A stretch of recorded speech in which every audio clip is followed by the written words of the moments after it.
everyone. We're going to talk about how to embellish melody and today, and we are going to use "You Don't Know What Love Is," beautiful jazz ballad, by the way, as example for this. Okay.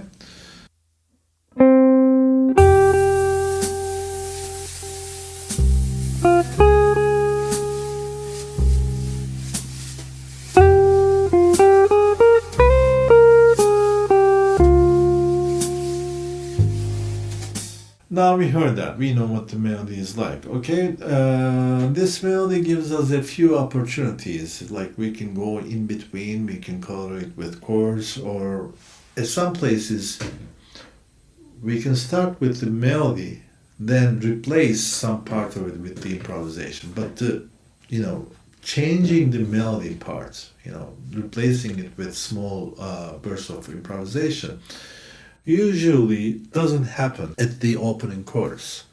I myself, when I'm on stage, I usually pay attention and try to play the melody as close as possible to the original.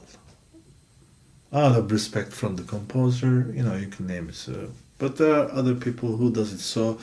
But at least if you're going to do that, make it recognizable. Don't change it completely, okay? But for the closing chorus, after the solos, you can be more flexible. You can be more free about it. All right.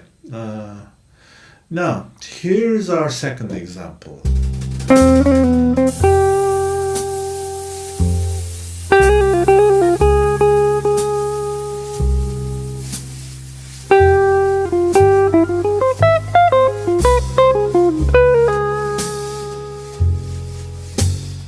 Okay, at this example, there's 4 bars of it at this example.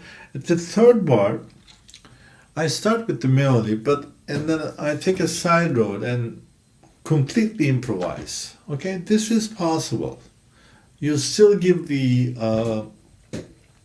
landmark, recognizable part of the melody at the beginning, and then you take it to somewhere else. But like I said, this kind of changing the melody, to me, it sounds better when it's done at the closing.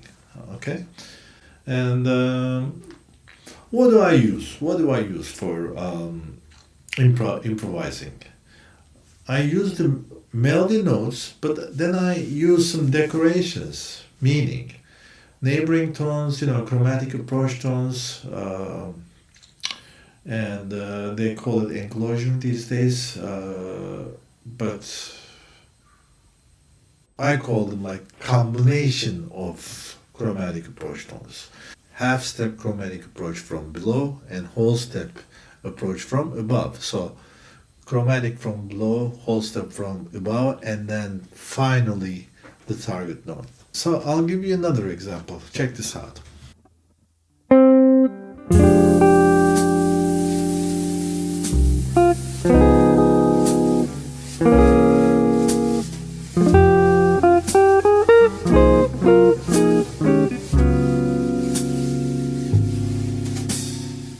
In this example, I just play the melody as plain as possible, but I harmonize some of the melody parts with chords. I'm not changing the rhythmic value. Melody is still recognizable, and I use the melody as the top note, which is the obvious choice, and I add some notes underneath with chords. Okay. Our last example is going to show you how to go in between the lines as far as the melody is concerned.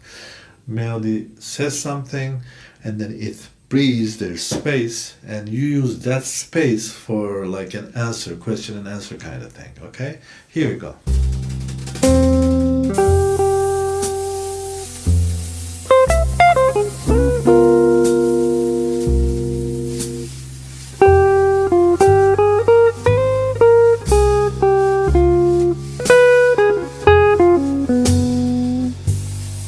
Great. Now, you've seen these 4 examples, but if you want a bit more structured study with backing tracks, a bit more structured way of approach to this kind of thing, you may want to download our jazz education application called Jam, and it's available on Google Play Store and Apple Store.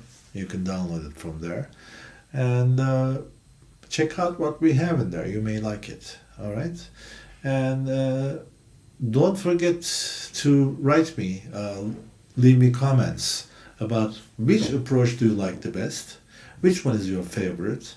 I mean, you can use them all on different places. It's best to know all of them, but I'm curious, which one do you like best? Okay, don't forget to subscribe if you like this video. Please like it and subscribe, and it helps us a lot.